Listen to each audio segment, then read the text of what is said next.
Chris Holtmann is no longer the head coach of the Ohio State basketball team. You are Locked On Buckeyes, your daily podcast on the Ohio State Buckeyes. Part of the Locked On Podcast Network, your team every day. We all had a feeling that Chris Holtmann's tenure as the Buckeyes basketball coach will be up pretty soon, possibly at the end of the season. I didn't expect for him to get fired in the middle of the current season. Welcome in, Buckeye fans, to a special reaction show to the news that Chris Holtmann is no longer the head basketball coach of the Buckeyes basketball team, as he got fired just a day ago. Welcome in, everyone, here on a Thursday, in February 15th in the year 2024. I'm your host, Jay Stevens, also the host of the Jay Stevens Podcast, and I'd like to thank you for making Locked On Buckeyes your first listen every day. Chris Holtmann's tenure at Ohio State was one that people thought would be promising, was one that people thought would be one that he would make a lot of noise in the NCAA tournament, was one that people thought, based on what he did at Butler, he would be able to translate that success in that formula to Ohio State. Chris Holtmann's done a great job of recruiting guards. The big men that he gets in, they don't really develop at all. Some of the guards that he gets in, they get better, but maybe not as good as they should be when they leave Ohio State. Came in 2018 following Thad Matta, who was also fired as Buckeyes basketball coach, which still shocks me as with all Thad Matta did at Ohio State. But Chris Holtmann's time period, man, it's not good. Currently 14-11 as a basketball team. Lost to Wisconsin on Tuesday. The firing blindsided him, which to me it maybe seems a little odd. You're not getting the job done. Like, that's the easy thought here, and that's a true one.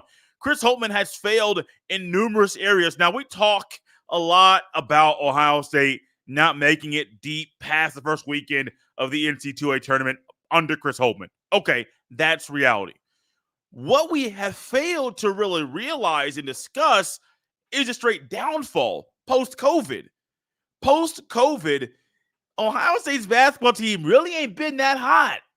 I believe, was it a couple years ago, maybe 3 years ago? The last time, let's go here. The last time they made the NCAA tournament, won the first game. I believe they lost to Villanova the second game. Last year, didn't make it. First time, I believe, in Chris Holtmann's tenure, the team had not won 20 games. And then this year, 14-11, they're not making the NCAA tournament. They're not making the NIT. I don't know if the college basketball invitational is still a thing. If it is, they're not making that either. They're not making a postseason tournament once again. And this is not the standard that anybody wants for Ohio State's basketball team. The standard that has been set for the teams at Ohio State, the athletic department as a whole, I believe there are 30-plus sports athletic teams at Ohio State. You need to compete for a championship. You need to be one of the best. You need to perform at a high level. Maybe you don't win a national championship, but you're occasionally in contention for that. It's an expectation of success. And Chris Holtmann hadn't got the job done. And one of my biggest complaints about Chris Holtmann and his tenure at Ohio State is he lacked to develop players. Now, you may say, Jay, he developed E.J. Liddell. Do you truly think E.J. Liddell did all he could at Ohio State?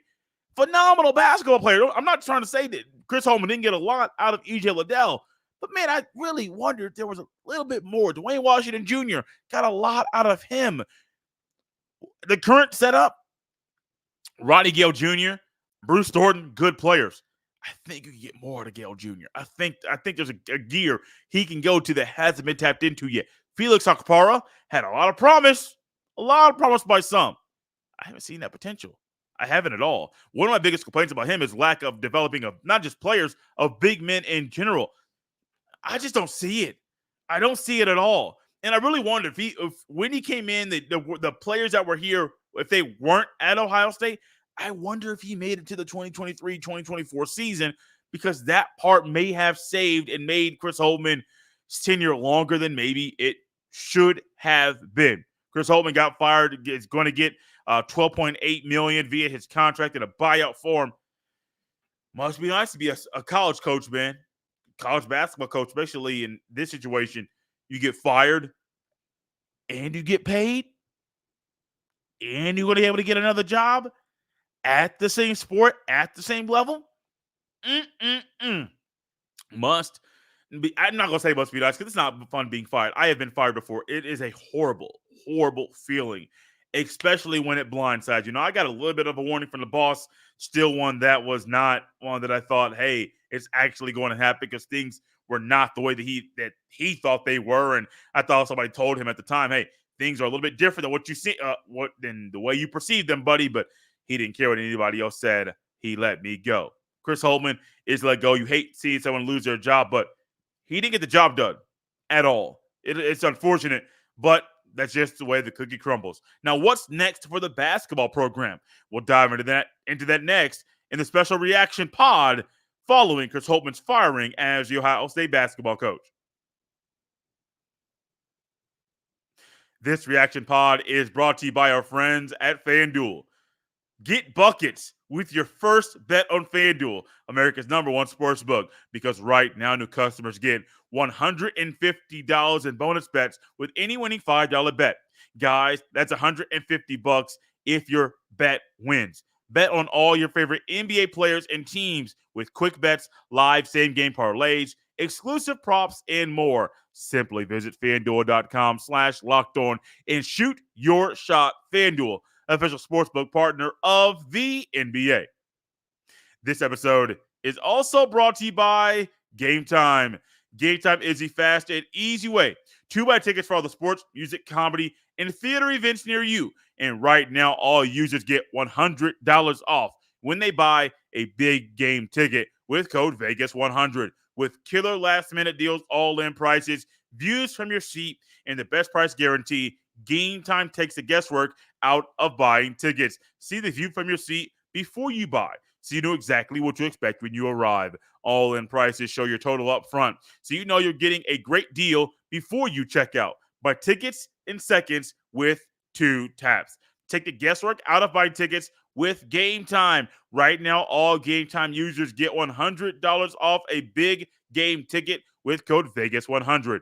Terms apply. Just download the Gametime app and use code Vegas100 for $100 off a big game ticket. Download Gametime today. Last minute tickets, lowest price guaranteed. What is next for Ohio State's basketball program? That's a really weird question and odd question to ask during this time period of Ohio State, because Gene Smith is going to be up out of here at the end of June. Ross Bjork, who is a current Texas A&M athletic director, will be the new AD at Ohio State starting July 1st. Bjork was consulted and talked to by Gene Smith before making this decision, because I really had a thought. Gene Smith might not want to make this decision and firing Chris Holtmann before he retires, but he also might have to. And I don't think he wanted to make this decision, but he had to. He had to let Chris Holtmann go. Yeah, there's a portal window opening up for the Buckeyes players. 30-day window. Hey, you can enter the portal now before it opens up, I do believe, in March. So, hey, if players currently on the team want to enter the portal, so be it. But currently, right now, Jake Diebler, the associate head coach at Ohio State, is going to be the interim head coach for the Buckeyes. He's long-time basketball coach for the Buckeyes, and he is the one that has been Holtmann's right-hand man for a few years. Prior to that, and this is where I do think there could be some more digging into what actually happened. There was a former associate head coach at Ohio State, and Terry Johnson, who in 2021 left Columbus to be an assistant under Matt Painter and Purdue. And my dad and I even talked about this and said, this is odd. He followed Chris Holtmann from Butler to Ohio State. But what I failed to realize was he was there at Butler prior to Holtmann even coming and being on the coaching staff at Butler. So there's a lot of angles there. I wonder if the Terry Johnson removal of the coaching staff was a big reason for the downfall of Chris Holtmann's basketball teams in Columbus. Even then, if it wasn't, there were some other things there that don't go okay, but Ohio State's going to have to find a coach. I've seen maybe Sean Miller is a guy that they should go after. Sean Miller, currently the Xavier head coach, former head coach of Arizona. Remember, there were some illegal things going on. I do believe he was tied with him and DeAndre Ayton when he was at Arizona. Is that, if those things are true, is that something that you want from your head basketball coach, doing some things that were illegal? Of what I heard, Hey, that was just not right, buddy. That was not right at all. Now, there's also a name, the Florida Atlantic head coach, Dusty May. He is one that took Florida Atlantic to the Final Four, I believe, with a 35-4 record in that season. I do believe they're having a phenomenal year this year. Don't know their exact record, but still, Dusty May got an extension of a contract, and if you want to bring him here to Ohio State, great. But the one question and thought that Ross Bjork is going to have to figure out is, are you comfortable bringing somebody from a mid-major program up to the high level at Ohio State, or do you want somebody that's already at the Power 5 level that has done some things successfully so far? One might be cheaper than the other, but the cheaper one might bring more success. What route do you want to go? These are things Ross Bjork has to answer, and I am sure when he took over this job, he thought, hey, there's a possibility that I might have to do a basketball coaching search really quickly. And that's exactly what has to happen. The Buckeyes have a few more games left, about a month of play left before the Big Ten tournament. I don't expect it to make any noise in that tournament. And really, I don't expect it to make much noise at the end of the season. Currently 14-11. If they end the season at 500, that's possible. But also, they could end the season with a losing record. Because when you have an interim head coach, the expectations aren't that high. It's not because of the coach and his ability. It's just they're thrust into a situation that is not really good. Out of here on a Thursday. First time out of 2 times on a Thursday. There's another pod. The full daily pod is coming on your feed later on today on the audio side, later than normal. Same time on YouTube, 6 a.m. Eastern time for both platforms. You can follow me on X at jstevens07. You can send all your emails to jstevens317@gmail.com. This has been a special reaction pod here on Locked on Buckeyes. We'll see you next time.